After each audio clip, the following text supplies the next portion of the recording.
Армысыздар, кандайсыздар? Тугандар, менин кайрылуум Москвадагы хозяйкаларга. Бирок 5 кол тең эмес, барыңыздарга эмес. Араңыздарда бар экен, сөз эсин таап алат. Тугандар, мен бир жумадан бери квартира издейм, бир жумадан бери квартира таппаймын. Жерлештер уга квартираны алабыз, койка места, комната бере, семени алабыз деп киргизип коёттор дагы. Звонок кылсаң, ассалам алейкум, кандайсыз, квартира боюнча чалдык эле десең, адам толуп калды деп телефонду өчүрүп коет. Даже салам бербейт. Ошол адамдарга кайрыларым. Өзү караганыңар 2 комната, 1 комнатный квартира карайсыңар өзүчө. Анан эмнеңерге мындай керсейип адамдарга мындай жылуу мамиле кылбайсыңар. Анан кече дагы бирөөсүгө чалдым, күн чалдым. Да дейт.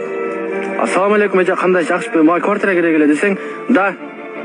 Каерде иштейсиң?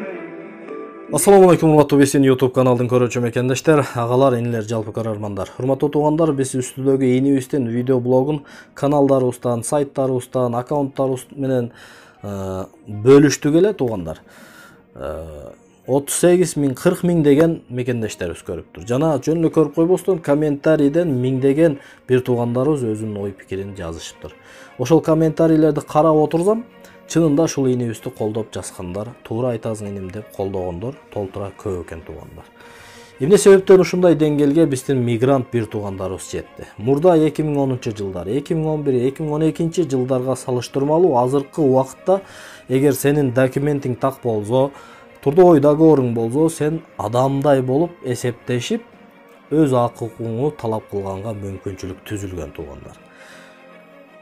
Мурдагыдай мамиле жок, Кудайга шүгүр. Азыр жакшы. Ушундай жакшы мамиле болуп турган учурда дагы биздин кыргыз мигрант бир туугандарыбыздын кичине айлык алса көзүнө эч нерсе көрүнбөй, мурду асманды карап калгандары да жок эмес туугандар. Ошондуктан биз кайсы мамлекетте болбойлу, кайсы жерде болбойлу, кыргыз экендигибизди жана кыргыз мусулман бир тууган экендигибизди унутпашыбыз керек.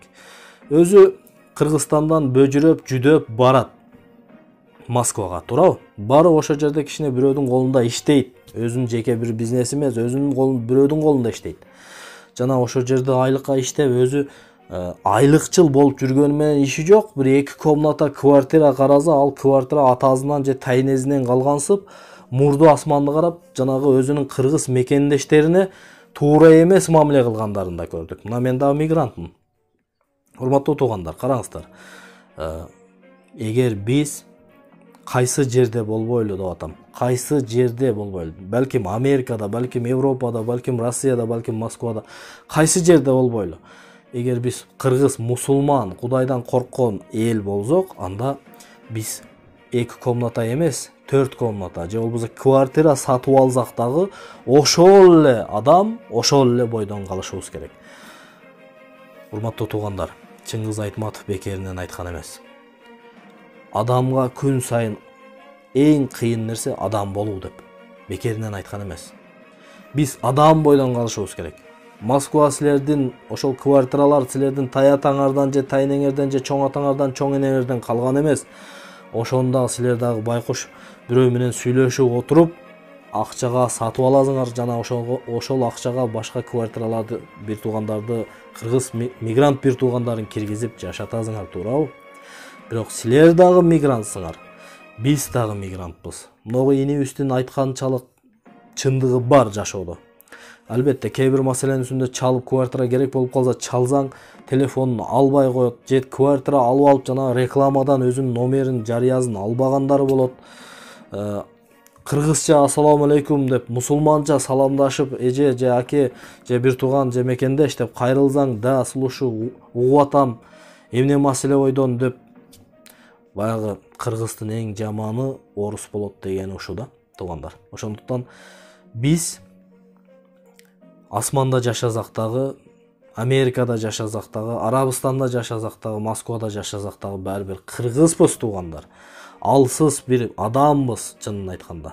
Бир вирусту тийзе, температурабыз көтөрүлүп өлүп кала турган бир алсыз пендебиз. Ушуну унутпашыбыз керек. Москва биздин ата бабабыздан калган бир мурас эмес.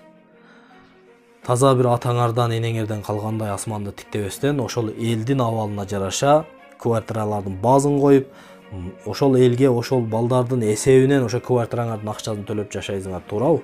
Ошол бир туугандарды дагы кыргыз мусулман бир тууган катары жакшы мамиле кылып, иним, карындашым, эжем деп мамиле кылыштын ордуна керкейезиңер асманды тешип чыгып кеткедей. Ошондуктан могу инибиздин айтып аткан сөздөрүндө 100% чындык бар. Биз өмүр бою Москвада калып кете турган адамдар эмеспиз. Биз кыргыздын балдарыбыз. Каласак калабасак бир күндөрү пландарыбыз, максаттарыбызга жетип, ошол иштерибиз бүтсө, мекенге, айылыбызга келип ушул эл менен жашайбыз. Ошол Москвада жүрүп, өзүнүн кошуназын 500 рубльге сатып берген надандар бар. Кудай кошуна болуп жашаган, бирок ошо Кудай кошуна өлсө өлүгүндө турат, тойгуза тоюнда тура турган кошуназын 500 рубльге 18 кыргызды чыгарып, 20 башка улуттун адамына 500 рубльге сатып берген надан, Кудайдан коркпогон касамкор, арамкорлор бар, чынын айтсам. Буларга да Кудайдын жазасы бар, албетте. Болгондо да өзүнүн кошуназын сатып берген надандарды көргөнбүз. Дагы деле уялбастан биз менен салам алейк кылып жүрөт. Дагы Кудайдан коркконубуз үчүн, биз алардан коркконубуз үчүн эмес, Кудайдан, Аллахтан коркконубуз үчүн адам катары кол сунуп коебуз. Ошондуктан урматтуу бир туугандар, сураныч. Биз Москва бизге мурас эмес, туугандар. Ал жер бизге күнүмдүк. 1 жыл иштейбиз, 2 жыл иштейбиз, 3 жыл иштейбиз, кайра келебиз мекенге. Дагы деле ошол адамдар менен жүз көрүшүп жашайбыз. Ошондуктан биз каерде болбойлу мусулман экендигибизди Кудайдан коркуп, ар бир кыргыз мигрант бир туугандарыбызга жакшы мамиле кылайлы. Бул бизге эң чоң жакшы иштин бири болуп эсептелет. Ассалам.